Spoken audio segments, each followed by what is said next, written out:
Nous allons parler d'hôpital avec un médecin, André Grimaldi.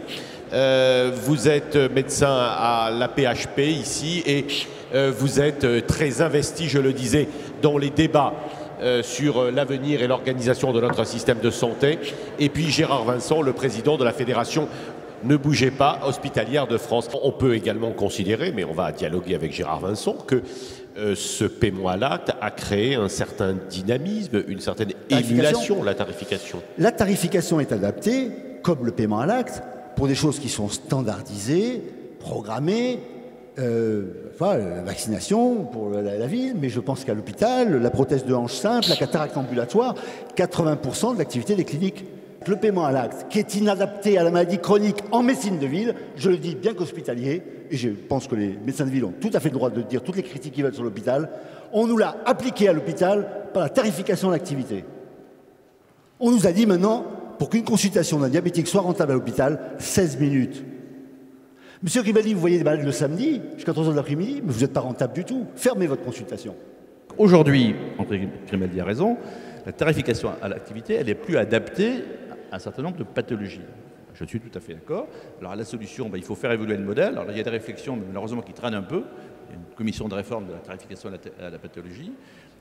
Malheureusement, on n'avance pas assez vite et on n'aborde pas les vraies questions. Et je pense qu'effectivement, on a atteint des limites du modèle. Je ne souhaite pas pour autant qu'on remette en cause totalement la tarification à la pathologie. D'ailleurs, c'est pas ce que demande André Grimaldi. Pour certaines activités, on peut très bien tarifer à la pathologie, c'est-à-dire au forfait du séjour. Pour d'autres, et notamment les maladies chroniques, c'est complètement inadapté. L'hôpital entreprise, est-ce que vraiment... Moi, ça ne me choque pas. Entreprendre, c'est pas un vilain mot.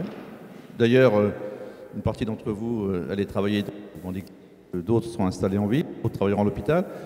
Les cliniques privées revendiquent d'être des entreprises. Alors l'hôpital n'est peut-être pas une entreprise comme une autre, mais pour moi c'est une entreprise de service public.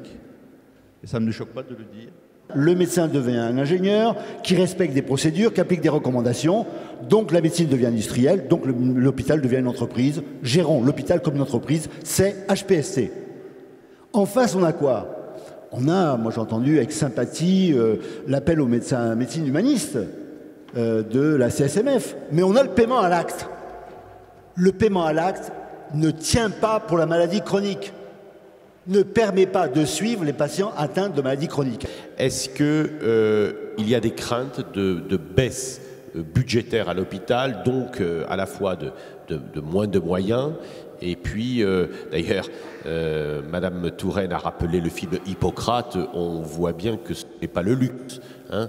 Alors bon. Et d'autre part, évidemment, des baisses de moyens en termes de personnel. Et puis Grimaldi dira également ce qu'il en pense, s'il veut bien. Moi qui suis là pour défendre l'hôpital public, le service public hospitalier, je peux vous dire qu'il n'y a pas assez de moyens. Et il n'est pas question d'accepter qu'on diminue les moyens de l'hôpital. Ça a été rappelé également tout à l'heure, le budget de la santé, et donc celui des hôpitaux, l'an prochain, va progresser de 2%. On va donc réduire la durée de séjour. Le patient va rentrer le matin, va sortir le soir. Il n'est pas normal qu'on dise, puisqu'on aura moins de lits en chirurgie, pas de la médecine, puisqu'on aura moins de lits, on peut peut-être faire des économies de personnel qui pourront être utilisées par ailleurs. Donc ce n'est pas un sujet de tabou. L'emploi à l'hôpital ne peut pas être un sujet tabou. L'hôpital, même s'il n'est pas une entreprise, c'est une organisation qui doit évoluer, qui évolue. Enfin, l'hôpital que je vois aujourd'hui, ce n'est pas celui que j'ai connu au début de ma carrière, il y a 40 ans. Il n'a rien à voir. Et celui dans 40 ans ne ressemblera pas à celui d'aujourd'hui. Aujourd'hui, ma génération a été incapable de penser le changement du système de santé. Les médecins ne peuvent le penser qu'en s'associant avec des économistes, des sociologues, des gestionnaires, des politiques. Il faut travailler collectivement. Il faut qu'on sorte de ce corporatisme où on ne discute qu'entre médecins pour pouvoir penser une réforme du système de santé.